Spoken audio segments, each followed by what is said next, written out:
आपने कभी भी कोई ऐसा बल्लेबाज नहीं देखा होगा कि जिसका पिछला साल बहुत बुरा साल गुजरा हो और जैसे ही नया साल आ जाए, न्यू ईयर स्टार्ट हो, उस न्यू ईयर में 19 इनिंग्स खेलकर टी20 की 19 इनिंग्स खेलकर वो बंदा 9 बार 50 से ऊपर के रन्स बना चुका हो। मैं गारंटेड आपको कहता हूं कि आपने कभी कोई ऐसा बल्लेबाज नहीं देखा होगा कि जिसका पिछला साल इतना फ्लॉप गया हो और जैसे ही न्यू ईयर स्टार्ट हो तो वो इतनी शानदार किस्म की परफॉर्मेंस दे दे कि वो 1000 रन टी20 में सिर्फ 20-21 इनिंग्स खेलकर कंप्लीट कर ले। ऐसा बल्लेबाज आपने नहीं देखा होगा। अगर आपने देखा है तो आप लोग कमेंट्स में आकर बता सकते हैं। वीडियो को लाइक, चैनल को सब्सक्राइब आप लोगों ने लाजमी से करना है, क्योंकि यहां पर आपको क्रिकेट की तमाम अपडेट्स टाइम टू टाइम मिलती रहती हैं।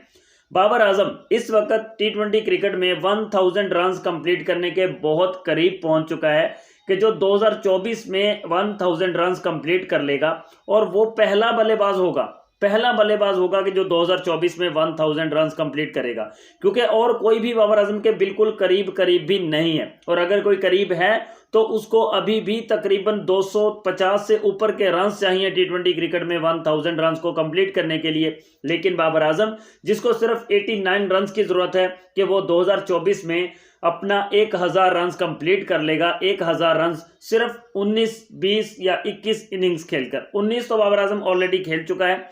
अब आगे 2 इनिंग्स तो पीएसएल में अभी एटलीस्ट 2 इनिंग्स बाकी हैं। अगर फाइनल में पहुंच जाते हैं या अगर टॉप 2 में वो फिनिश करते हैं पॉइंट्स टेबल पर, तो उसके बाद अगर वो पहला मैच हार भी जाते हैं, फाइनल में नहीं भी पहुंचते, तो फिर भी उनके पास ये अपॉर्चुनिटी होगी कि वो एक और मैच खेलने के काबिल होंगे। बाबर आजम अब तक 19 इनिंग्स खेल चुका है 2024 में, और उन 19 इनिंग्स में बाबर आजम इस वक्त 911 रन बना चुका है, जिसमें बाबर आजम का हाईएस्ट रन जो है वो 111 है। 111 नॉट आउट बाबर आजम ने बनाए हैं। 8 बार 50 प्लस, 9 बार 50 प्लस वो कर चुका है। एक सेंचुरी भी बाबर आजम के बल्ले से आ चुकी है। और बाबर आजम इस वक्त इस लिस्ट को लीड कर रहा है कि वो 1000 रन बनाने के बहुत ज्यादा करीब है। रासी वंडरडोसन जो कि पीएसएल खेल रहे थे और उनके बल्ले से बहुत ज्यादा रन आ रहे थे।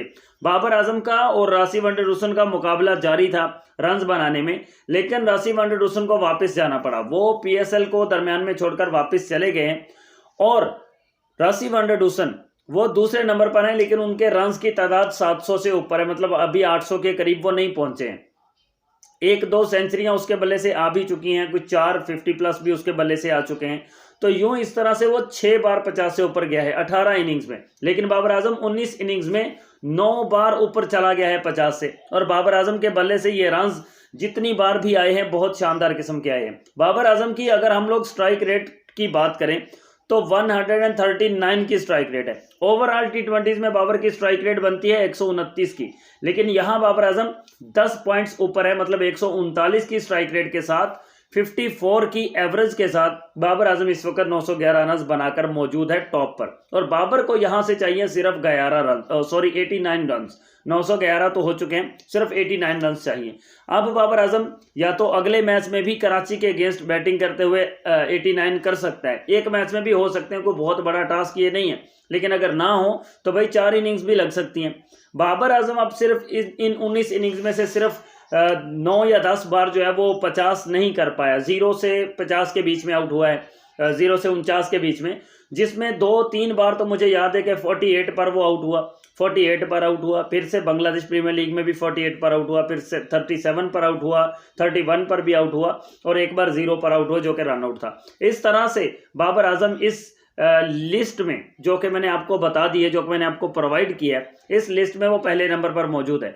और पीएसएल में तो बाबर आजम के बल्ले से इतनी आसानी से रन्स आ रहे हैं कि भाई हम लोग वीडियोस बना कर थक गए कि भाई बाबर के बल्ले से इतने रन्स आ रहे हैं, बाबर इतनी आसानी से रन्स कर रहा है और बाबर आजम ही पेशावर ज़ल्मी को लीड कर रहा है। तो बाबर आजम की पेशावर ज़ल्मी ऑलरेडी क्वालिफाई तो कर चुकी है पीएसएल के प्लेऑफ्स के लिए। अब देखें आगे क्या बनता है। बट बाबर को 89 रन की जरूरत है 1000 रन टी20 में कंप्लीट करने के लिए, और एक बार फिर से पूरी दुनिया को प्रूव करने के लिए कि बाबर के अलावा क्रिकेट का कोई किंग नहीं हो सकता।